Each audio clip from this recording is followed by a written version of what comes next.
evening to you, and welcome to this interesting and enlightening interview focused on the pivotal role of values education in shaping the communities of the Caribbean and the rest of the world.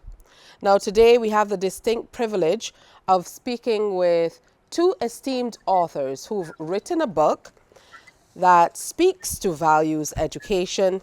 They are Dr. Roger Packham, who is Associate Professor at the Western Sydney University, and Dr. Margaret Taplin of the Institute of Sathya Sai Education of Human Values in Australia and Hong Kong.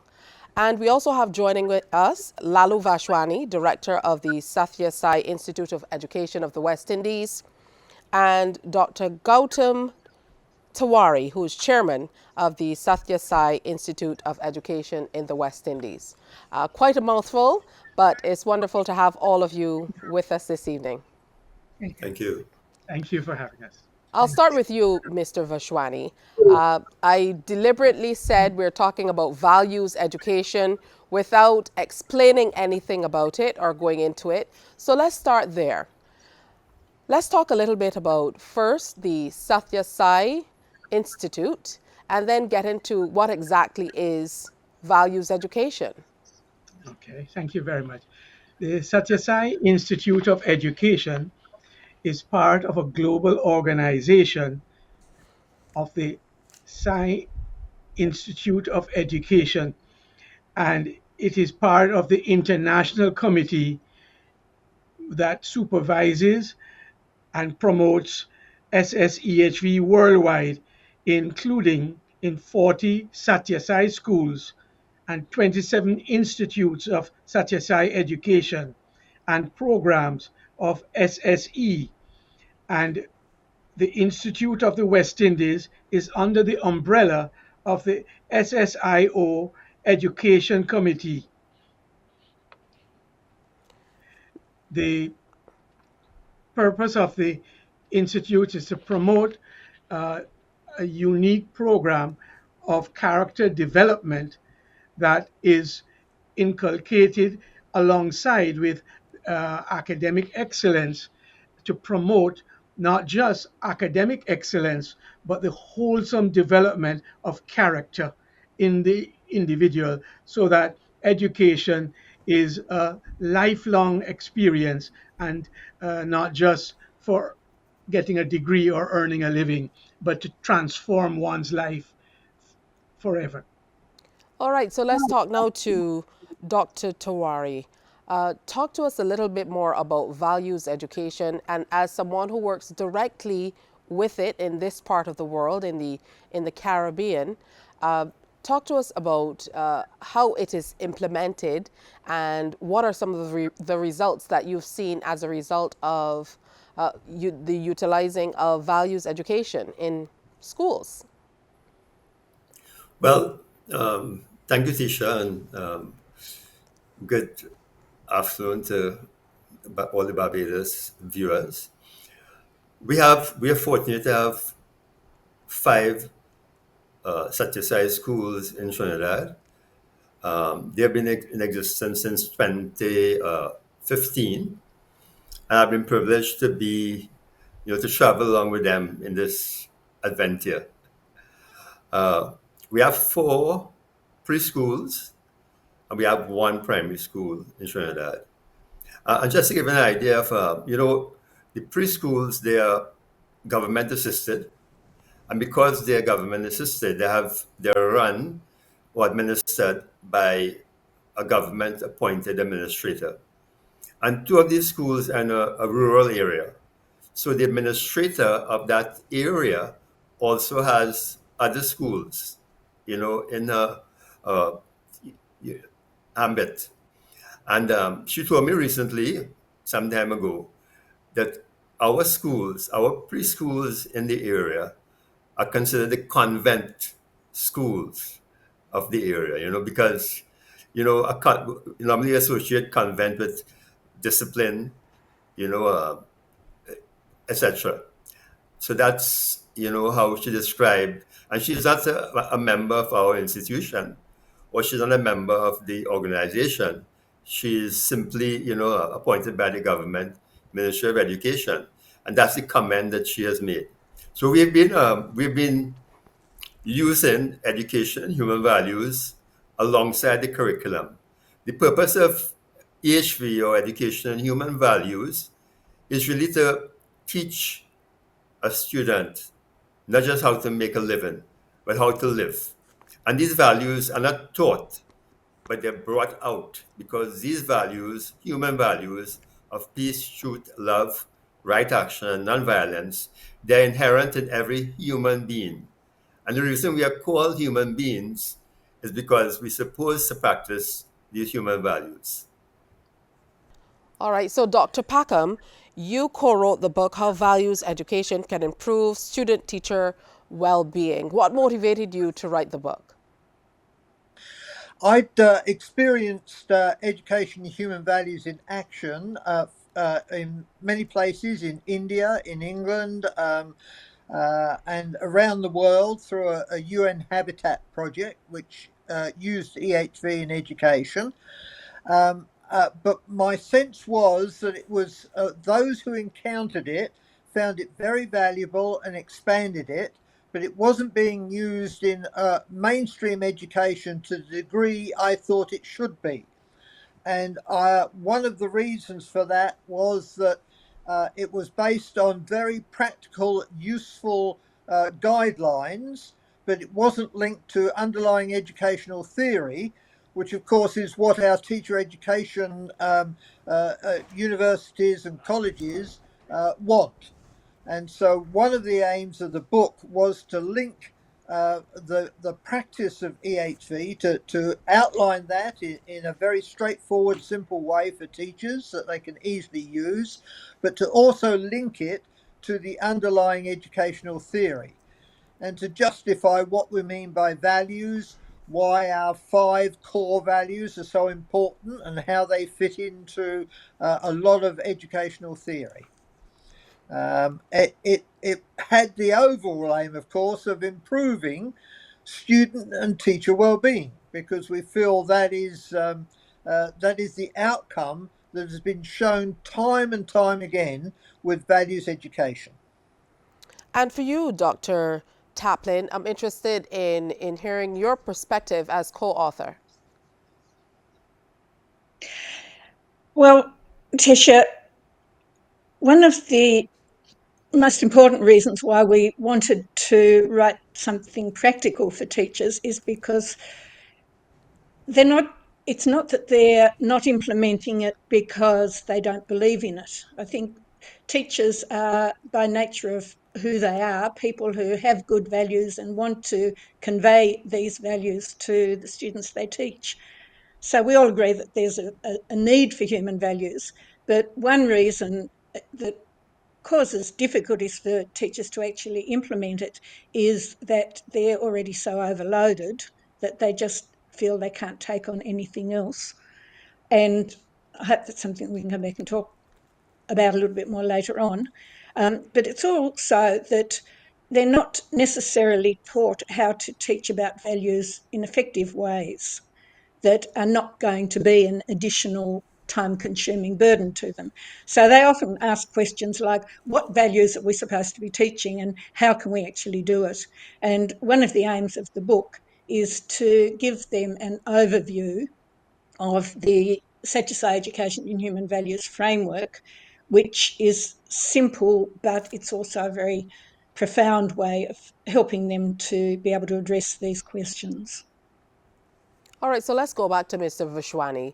As the director of the Institute of Education here in the West Indies, how do you perceive education generally across the Caribbean region? And how do you think moving toward a values education perspective can assist in the way we teach? Well, I think that we are very fortunate in the Caribbean that our respective governments pay a lot of emphasis on providing education for all their citizens, and in fact are provided free of cost. And however, generally speaking, the focus has been on academic excellence which is not a bad thing in itself, but yet it's not complete. And so by having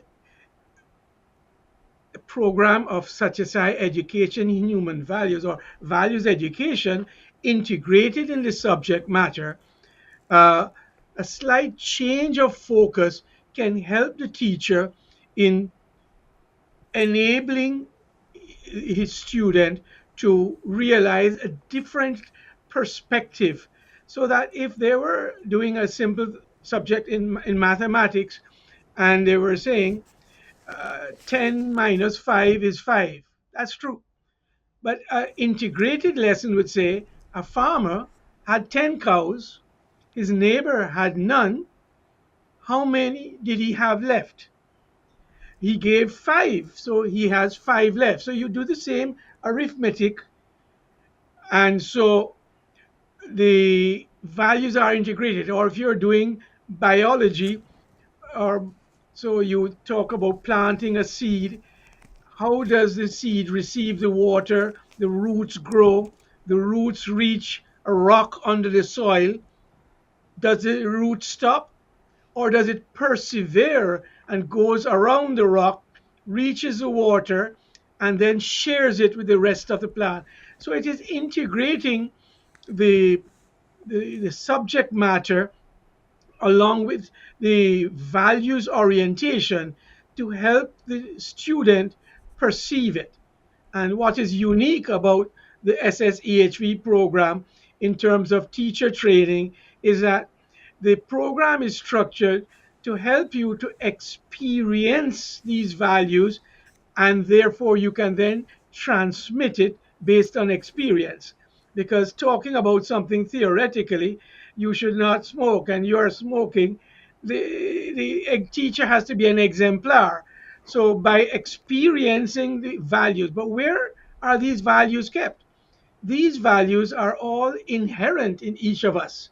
And there are many values, but our organization focuses on 5 fundamental values, which are universal: truth, right action, peace, love, nonviolence, and all their associated aspects. So if you're talking about love, you're also talking about sincerity, you're also talking about compassion, you're also talking about caring. So you have a wide range of aspects that can also be focused on. But the program is also structured to deal with the individual domains, so that you start with a universal quotation that is inspiring, and then that quotation may go into a song that reinforces that particular value, and then there is a story that is discussed with the child, and then there's a role play, and then questions and answers to to elicit that the student has received the message that the teacher is trying to convey. And they may also say, well, okay, since we are doing talking about caring, for the next week, every day at home, you will assist in clearing the tables, assist in fixing your room, things like that, so that they take on values oriented aspects. And it's a process that allows them to use their conscience in making the right decisions. This is not about telling a child what to do, but to show them that the answers are within you. And when you reflect on it, you have a voice within. We call it the conscience that tells you, you want to do something wrong? No, I don't think my parents would approve of that. No, I don't want to do that. It's not good for me. And help you to make the right choices. And by reinforcing these choices, your character is developed. Now, Dr. Tawari, you are in the unique position of seeing this in action in Trinidad. Uh, so, how do some of the other mainstream or so called mainstream schools compare in terms of results that you're seeing with the children who are attending these Satya Sai schools as compared to the other mainstream schools in Trinidad? Well, Tisha, remember Lalu said at the beginning that the end of education is character. But also we focus on the academics. And our school, primary school, they have sat two SCA exams in Trinidad. That is secondary school entrance exams. All right. And we have got pretty good results for a very young school of only 8 years compared to other schools in the region. But in addition to that, the behavior, the discipline in our schools really stand out compared to other schools. We're pretty young, in the education business in Trinidad. When I say young, in the question of schools, our schools are pretty new, established only in 2015. So, but our results have been excellent so far. I want to make one more point also. In this age of TikTok and social media, just like in the rest of the Caribbean, school violence, cyber bullying in schools, drugs, school violence is also rampant, in Trinidad, in the regular schools. And it's not found in our schools. The Minister of Education visited our primary school and she was quite impressed with the behavior of our students. Well, one of the things that you said was the aim, Dr. Packham, of writing this book is so that you could make the link between values education and educational theory generally.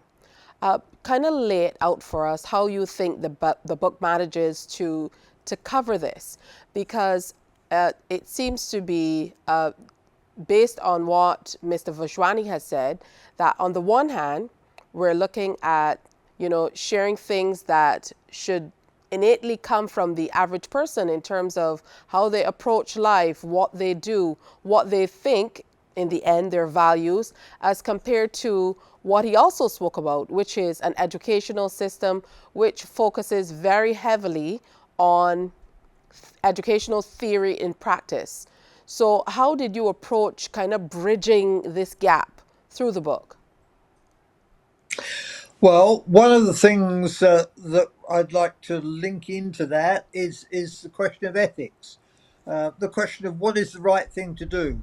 How do we decide what the right thing to do is, and how do we make sure that our children not only know what the right thing is to do, but actually do the right thing? And traditionally, ethics has been taught in a number of theories, one of which sort of says, well, if you think it's right, in motivism. And that's been a very popular one since the beginning of the 20th century. But before that, we had ideas of duty ethics from Immanuel Kant, and we had the theory of the greatest good for the greatest number of people, which came from John Stuart Mills and another number of others. Now, these are sort of rule-based things that says, this is you do something because it's better for the greater number, for the greater good. With SSEHV, we obviously want people to do their duty. We want them to do things that help the most number of people. But beyond that, we want them to do it through practical wisdom. This dates back to a guy called Aristotle, way back early Greeks, and it's been developed ever since. It was revived in the Western tradition in the around the 1950s and was popularized in the 1970s. And that's the underpinning of values education. And it's those it's the whole point is to get people to develop practical wisdom so that when they have to make decisions, They're doing it because they know this is the right thing to do.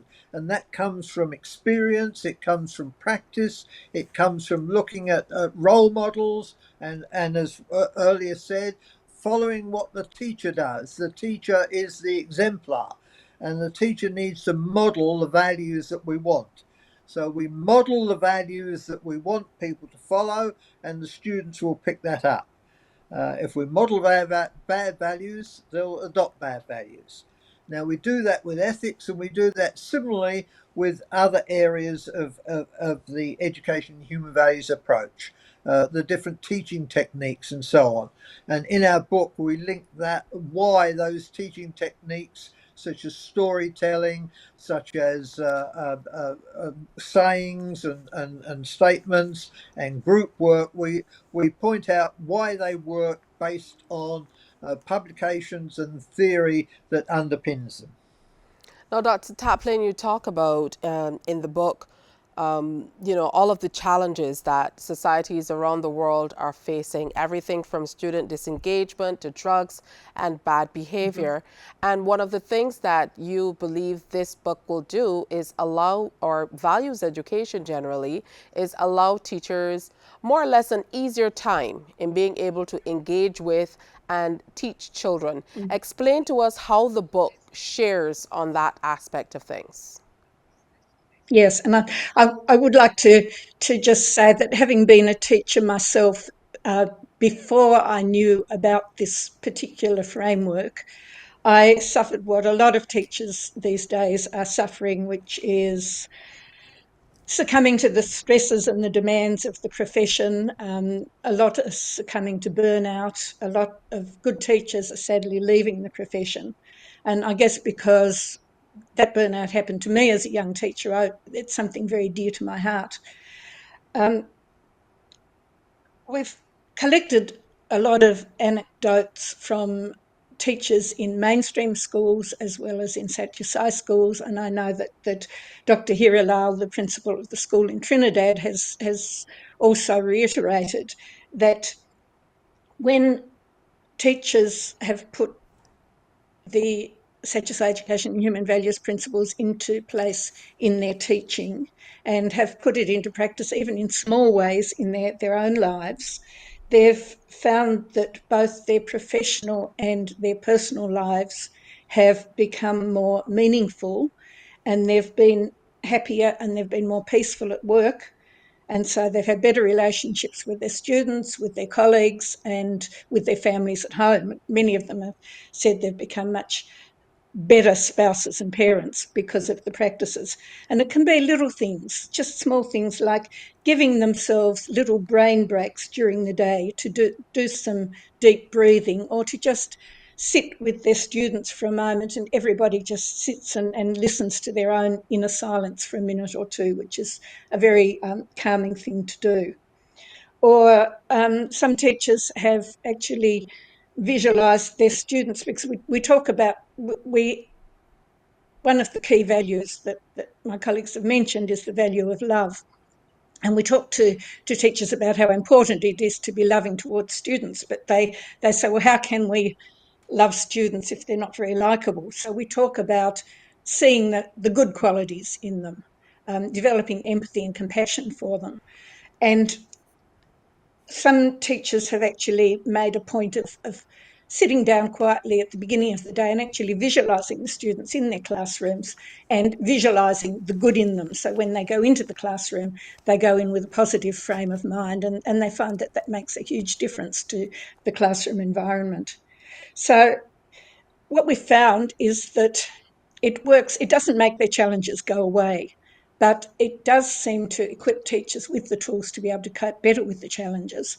And of course, as my colleagues have mentioned already, the other really great outcome is that the students' behaviour and concentration and consideration become much better. So the classroom environment then becomes a better place to be. So once the teachers are able to use some of these practices in their own lives, it certainly brings about a win-win situation for them as well as for the students.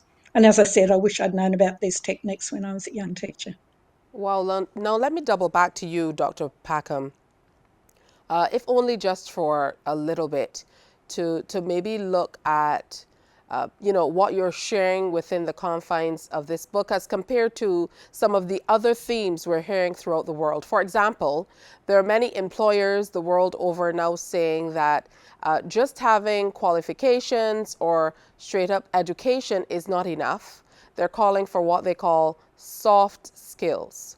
What's the correlation between soft skills, which a lot of employers are asking about with this new generation of worker, and what you present in this book on values education? What you're talking about there, what I call holistic education, and it's education that just doesn't look at the cognitive issues, what students know and so on, or their physical abilities through sports and so on, but it also looks at the emotional side, it looks at the spiritual side, it looks at the whole student, and the book emphasizes this all the way through. That you can't have emotional learning and cognitive learning go hand in hand. If students are not in a good place, they're not going to learn anything. And therefore, we have to, teachers are well aware of this, and the book emphasizes this all the way through. These soft skills are skills of communication, they're skills of group work, they're skills of getting on with each other, of cooperation, of leadership. And these are all the sorts of things that education in human values emphasizes and brings out in all of our teaching techniques, particularly the group work and things like that. We have found there was a government research program in Australia funded by the federal government, $30 million worth over 10 years. And they looked at implementing values education in volunteer schools across Australia and did a lot of detailed research on the how it was implemented and the outcomes. And what they found was that the students performed better, they were happier, the teachers were happier, they were better all-round students and have these soft skills that so many employers are looking for. They just don't want the students to know lots of stuff. They want to be able to put that into practice with groups and with all sorts of different people that they will encounter in the real world. Now, this brings us back to you, Mr. Vashwani, and I know that we recently had a conference on values education, which was very well received here in Barbados, and you've been advocating heavily, working along with a number of agencies, including the Ministry of Education, to get them to see the value in values education. To your mind, what would it take to start the process of integrating this into the school system in Barbados? Well, I'd say that there are two approaches to it. In the past, in Barbados, it has been that uh, 30 years ago, we had a teacher's handbook, which was a standard text that a teacher could use. And that book was called the EHV Teacher's Handbook, which had uh, 66 lesson plans using heroes and heroines from around the Caribbean. And that could be used in a 45-minute setting. And we had, over a period of time, maybe about 350 teachers and about 50 principals who were trained in the use of these book and the techniques. And at that time, when evaluation survey was done, it found by the Ministry of Education, the survey results shows that it was widely used in the primary schools, I think 58 primary schools, and the it was very comfortable for them to use it, and the results show that it had a among teachers, it promoted a greater level of introspection, and among students, maybe 44% showed better behavior and 42% better attitude, uh, as rated by their teachers. So it had a positive impact. The other way is subsequent to the conference that we had in the Lloyd Erskine Sandiford Conference Center last October 2023, where we invited stakeholders from the 15 CARICOM countries and two non-CARICOM countries. Uh, we found that a great appreciation and interest from teachers' unions around the Caribbean. And as a result, the teachers' unions themselves are keen to have this knowledge for themselves and to extend it from the bottom up by including the ministries of education, parents, teachers organizations as part of their approach to embracing to to improve the environment in which they work. In fact, the Sci Institute of Education has been invited by the Caribbean Union of Teachers to make a presentation at their biannual conference in Antigua next week. And so it can be from both parts. We have seen that uh, the ideal is for us to have this discussion and to see how it can benefit. It can be started with only the schools that you consider vulnerable. See the benefit and extend it. But the point is that we need to find solutions, repeating the fact of how difficult times are. And I don't like to repeat the various things that happen in school, although it's true. The point is, what are we going to do about it? In year 2000, when the Barbados Prime Minister at the time made year 2000 the year of human values, then Professor Henry Fraser, now Sir Henry, said we have to take action. We see things happening and we do nothing. So the result doesn't change. So it is really to have this conversation. The people we are having the conversation are all stakeholders, whether it be the ministry administrators, parents, or teachers, or and principals and unions, and to have this discussion, evaluate it, and see how it can benefit.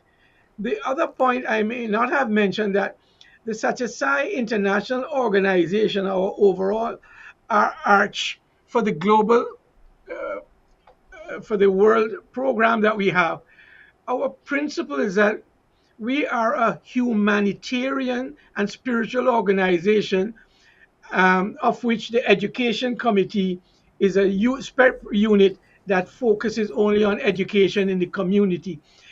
But we do not charge for any of our services. This is not a commercial uh, exercise. One of the things our founders said that education, medical care, and education, medical care, and service activities should be done free of cost, especially for those who cannot afford it, so that everybody benefits. But what we see in this day is that there's a commercialization, and I'm not saying commercialization is bad, but it is often at the expense of many persons who cannot afford. And so by having his organizations perform all these activities free of cost, it is the legacy to the world that through this means we show self-sacrifice, and through self sacrifice, we realize our common individual unity among each other, because we realize that outwardly we may be different, but within us, what our common spirit is the same between all of us, and we realize it through these acts of selfless service.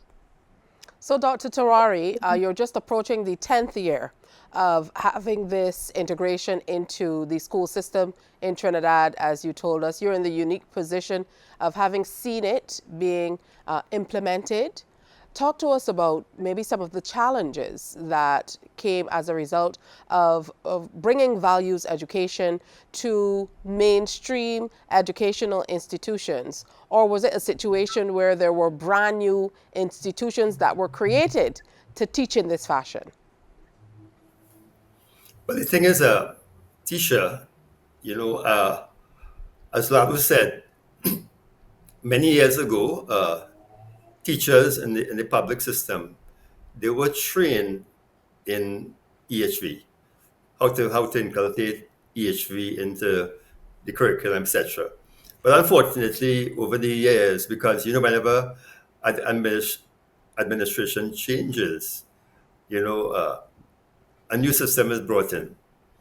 So that is, and that continues to be a problem. But our schools, I can speak about our schools. I could tell you, for instance, that compared to the regular schools that are not involved with EHV, there's better discipline, there's respect for parents, respect for teachers. When you enter our school, there's a peaceful atmosphere. You can actually feel that love that teachers have for students and students have for teachers. And not only that, for instance, one of the aspects of our EHV is a weekly value. These are planned for the year. So every week, I say, for instance, this week our value is peace, or just to give an example. Okay, these children, after they practice these values at school, they take these values back home, and they share it with their parents, and the parents also see how they interact with their siblings. Where previously they were fighting, and resolving conflict through violent means. Now the parent actually sees that the child is using a different, way, or is approaching conflict in a different way. And this impacts on the parent, and this eventually impacts on the community. So it's a win-win situation for everyone: the parent, the teacher, the student, and society as a whole. And I just want to make one more point. A very important aspect of our EHV is silent sitting. I spoke to you about TikTok. This generation, we have in schools now, the attention span is very, very limited. It's very short, and a very important aspect of the day's, activities in our schools is, as Margaret said, silent sitting, where the children sit silently, and the different techniques can be used. But even people who have the administrators, I told you, who do not belong to the organization, they are appointed by the Ministry of Education. They have realized the value of silent sitting, and they have been asking us, how can we use this, take it out into our schools to try and implement it. So it is making an impact, on the community, on the parent and the teacher and the child.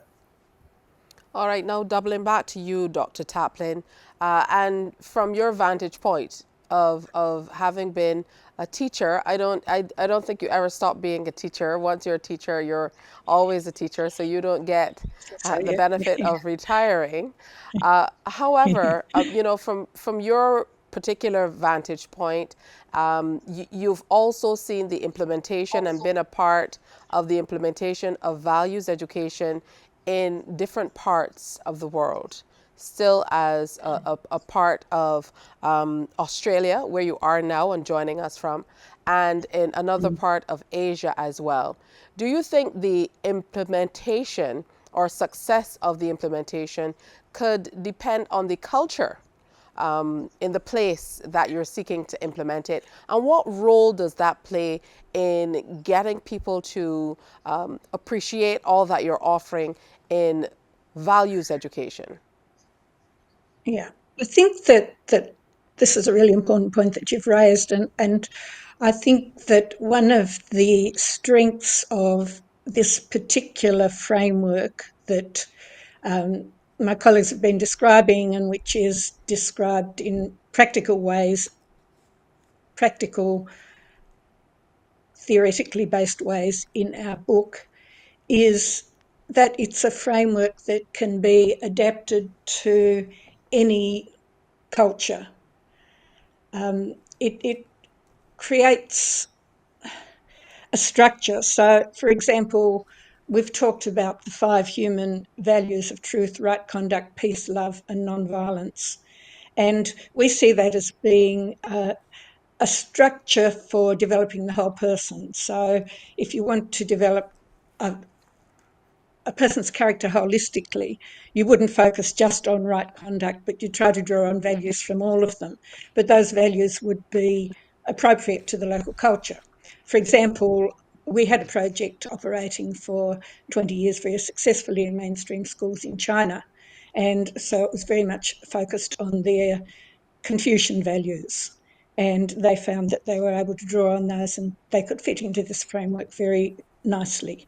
Similarly, in a culture such as yours, which is predominantly Christian based, as far as I understand, it's very easy to fit Christian values into this framework, but the framework allows teachers to see that they can give a holistic development and not just focus on one area. I think also that, as my colleagues have said, we encourage teachers to use techniques which they're already using anyway. Storytelling, stories about that are relevant to their own cultures. So we just give them some examples of how they can draw out the values inherent within their culture that are inherent within those stories, or songs from their culture that convey important values messages. Quotations from current and past heroes of your area can be very impactful in establishing values messages. And another important thing that we do in the book is to include examples of reflective questioning, because as Mr.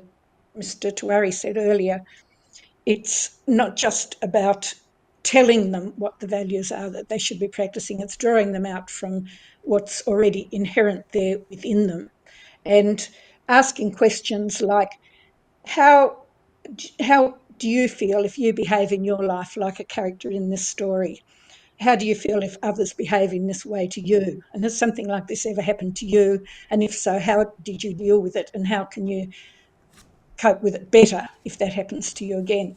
So it's very simple, practical things that can be taken and can be applied to any cultural or religious context with the values messages that are important to that particular context at that particular time. And for you, Dr. Packham, do you believe that the book presents values in education in such a way that it can be likened to this book that Mr. Vishwani talked about a little while ago, that was really a hand guide, a handbook for teachers? So in other words, do you believe that a teacher, for example, or a school would be able to pick up your book on values education and be able to institute even certain parts of the framework, even if it's not a cohesive presentation of the framework? Do you believe the book presents itself in a how-to type of way that anyone really, the average person, can follow? Oh, I do, very much so. That was an emphasis we placed on it. And while we give the teaching techniques, both the direct techniques of silent sitting and quotations and group work and the like, we also give indirect methods. Margaret wrote those chapters on how to incorporate values directly into your lessons. Uh, and we then go further by providing framework outlines for lesson planning, how to plan a lesson step by step. And we give examples that people can follow and then give a general guideline that a teacher can put their own mark on. So it is very practical. And the book that we heard about earlier just goes that one step forward and actually has those lessons presented, but they are direct lessons on EHV. Um, uh, uh, what we provide in the book, in addition to those, are the indirect lessons. So if you're teaching mathematics, or if you're teaching science, or if you're teaching literature, how do you incorporate values into there, and how does it help? How does it make it simple, and so on? And there's a lot of reflective questions going on in there. But yes, it is very practically orientated. The you can take what you want from the book and there is a guideline at the start of the book, so you can go to the theory bits, you can go to the practical bits. The index will take you further as well. We've tried to make it as user friendly and as useful to the practicing teacher as possible, but also to the teacher training setups, and we hope that teacher training colleges will take this book and use it when training future teachers, so they, like Margaret said earlier on, they know as a young teacher how to avoid burnout and how to do things better. Well, speaking of burnout and staying in step with what's happening across the globe, Mr. Vajwani, how does values education stay in step with technology? Or what place does technology have in values education? We made a few references to TikTok, to what children are seeing online. On the flip side of that, we're hearing a lot about values education, encouraging children to sit quietly in reflection. So, a complete contrasting view to what we see with what's offered to children online these days. So, is technology and the advancement we're seeing in things like AI moving us further away from themes that are presented in a cohesive values education package, or is it adaptable?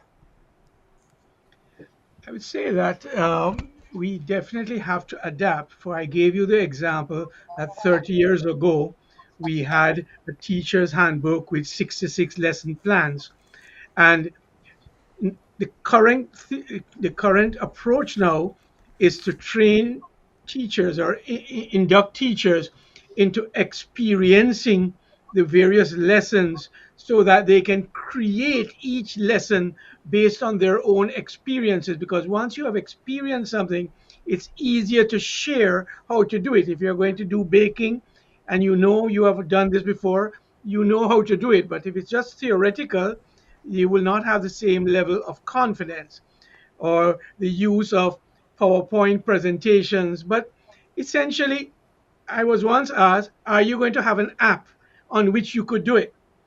But remember, this is about learning. This is a structured process to develop the children over a long period of time, whether it is from primary school, secondary school. It can even be used in tertiary, and it's also used in the workplace for wellness. So we do adapt, but the essence is it's a learning program where the teachers are inducted into how the program works so that they can bring out what is within. Something like what Socrates would call midwifery, where the midwife helps the person to bring out what is within them. And so it is that same concept of uh, helping the teacher to bring out what it is. And therefore, it is not so much about, as somebody asked me whether there will be an app. It's not like that at this point in time, but it is a structured program. They will use the latest technology when you do the PowerPoint presentations. You may have animations, things to make it interesting and relevant. But the point is, the essence will not change. Goodness is goodness, and that goodness has to be nurtured. Apart from being brought out, it has to be nurtured. So uh, I would say that we all focus to ensure that the audience we are focusing on is engaged, and we have to meet them one on one, not one place here and one the opposite side, but we have to focus directly to each other. And if you need newer technologies, I'm sure that's what the younger teachers will be doing. With that said, and looking ahead, what's your vision for the future of values education here in Barbados, and what do we need to do to be able to move it forward? I would say to do something as simple as what you have done, which is outstanding. Engage, discuss, reflect, see how it could benefit. And I just wanted to say that this book is available in Barbados in Percy's bookstore, which is within a hardware store in the Wilde area. And it is available there for anyone who wishes to obtain it. And as I say, that our vision is, you asked me for Barbados, but actually our vision is for the world. And but small steps, Barbados, Caribbean, and then the wider world. And that is why we are happy to engage with teachers unions from across the Caribbean who have 26 members, unions who are members of that organization. And that is the level of engagement, and we will move at the speed of consensus. Let everybody be happy. Let them see what it is. Because in the end, who is going to carry out the program? The same professional teachers that we have. This is not some stranger coming in. These are basic human universal concepts, but how they're adapted to make an impact. Because as I said, what is uniquely different about this? It is that it creates lifelong transformation, because today's students are what, Tisha? They are tomorrow's leaders. So if we want a change to see better, we must do it now so that we can ensure our legacy for the future generation is assured. Dr. Tabari, weigh in. How can we collectively work toward realizing this vision? Can you repeat that question, Tisha? How Can can you we please repeat it? collectively work toward realizing this vision of having values education as a part of our educational system in the Caribbean and indeed the world on a wider scale? Tisha, there's a movement called the transhuman movement right now. And they believe that the human species is flawed, and that we can improve the species by implanting chips, etc., into our brain and different parts of our body. And the reason they think that this is flawed, we are flawed as a species, is because of emotions, all right? And because of, for instance, we can experience love, etc., etc. But the truth is, what EHV is doing is making us realize that we have, and we teach, with it brings out the full potential of the human being. And the full AI can never, you know, have an emotion of love, in my opinion. And I think that we might have AI, but it comes down to basically what makes you a human being, human values. If you have no human values and you have the best education in the world, be it PhD or even beyond, you are not a human being, because we have seen that some of these very highly skilled, educated people can press a button in one part of the world and destroy an entire country in the other part. Why? They lack human values. They lack compassion. All right, thank you. And finally, to the authors, I'll start with you, Dr. Taplin, only because we'll let the lady go first. What do you want people to take away from this book as we close out this discussion?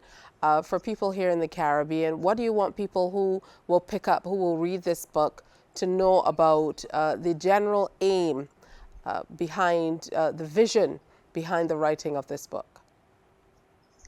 I think, Tisha, what I would hope that they would take away would be that we're not asking them to do something which is going to add to their already busy programs, that we're suggesting there are small ways that they can tweak and adjust the good things that they're doing already, that we're providing them with some examples of the language of values. There's actually a chapter called The Language of Values that can give them some guidelines about how to actually introduce this vocabulary and these concepts to their students. And that it's something that's practical, that is simple to add with minor changes to what they're doing, but it can be very impactful, and it can make a change not only to their students, but to themselves, and of course to the students' families and the wider community. So I think if they can take away from this that confidence that we think through reading this book, it will at least give them an introduction to how they might be able to get started, and that they'll go away with the encouragement to try to get started. And of course, it's encouragement as well to hear a teacher like yourself talk about wanting to see a book like this years ago and how it might have changed your Mm-hmm. own perspective, your own approach Mm-hmm. Mm. to teaching. Yes. With that, we move on to Dr. Packham. Closing words on what you hope will be the takeaways for people who pick up your book. I'd like to reinforce what Margaret said, but beyond that, I think this is a book that others can use, that parents who want to contribute to the education of their children, and many parents do, could read this book and understand how they could help their children acquire these values and become better students and better educated. It can also go to community leaders and business leaders to incorporate into their own areas.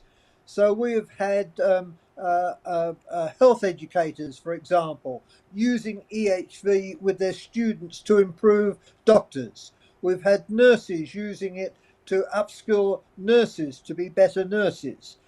We've had, and in Barbados, you've had corporate leaders talking about how EHV can help corporations.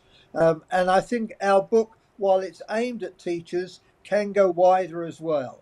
So our takeaway, or my takeaway, is that I hope that this book will be adopted for teacher professional development and will be adopted by teacher training colleges to train future teachers, and will be adopted by community and business leaders to improve business and community. And parents can support their children. So that would be my takeaway. Thank you. And thank you, of course, as we navigate the complexities of our modern society, whether we're talking about AI or we're looking at many of the challenges we're having with our young people, it's very important to reinforce that instilling core values in young people is of the utmost importance. With that said, Mr. Vajrani, final words from you, and then Dr. Tawari, or on what's next for us here in Barbados in terms of the move toward moving to instill these values again. I know this is something that we saw a lot more of in the society. I can't put my finger on why we've moved away from it in this way, if there's any one thing that we can point to or directly at.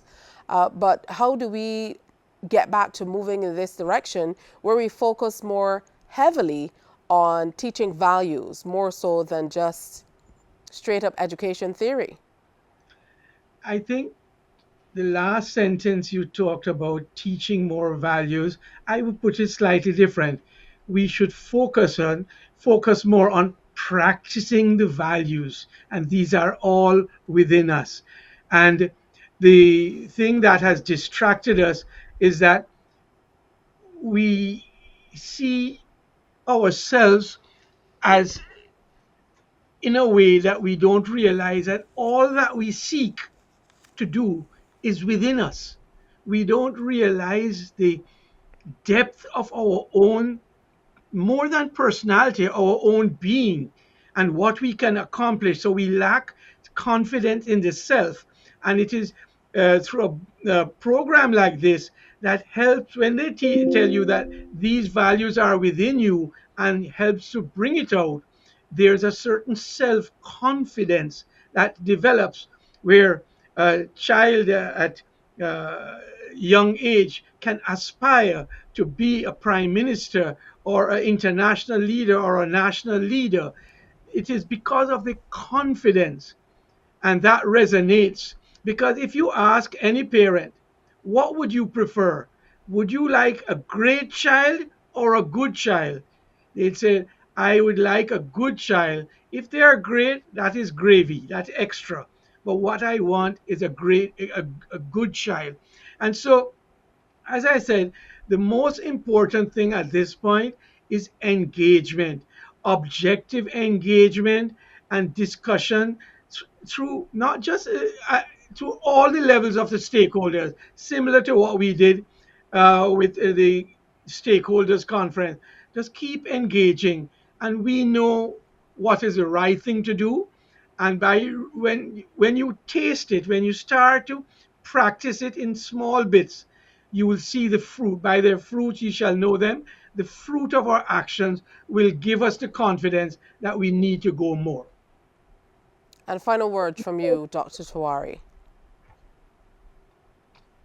Thanks again for having us in the program. But I want to make one point. One of the aspects of education and human values is unity in diversity.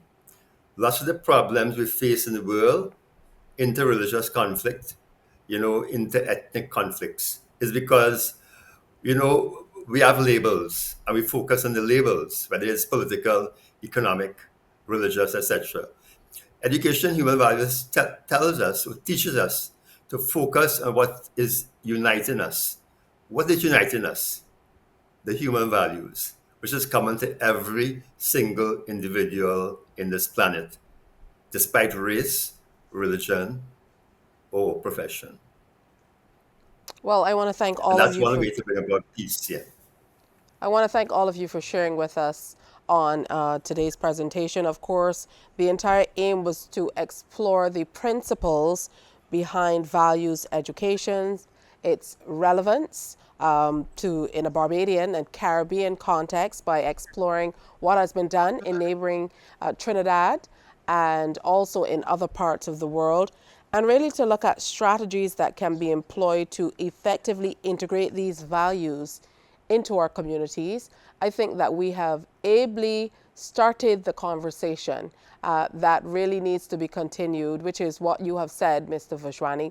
And congratulations on the writing of this book that you believe, to both the authors, Dr. Taplin and Dr. Pacman, which you believe can really be a how-to guide for teachers to be able to move forward with teaching in a different and maybe an easier way, as Dr. Dr. Taplin has told us. So again, thank you all for sharing with us on today's presentation, and we look forward to further discussions on values education and how we can integrate it into our Caribbean society in a more comprehensive way. Thank you. Thank you. Thank you. Thank Thank you. you. Well, that's it for this evening's program. We do thank you for joining us. Stay tuned to CBC TV 8.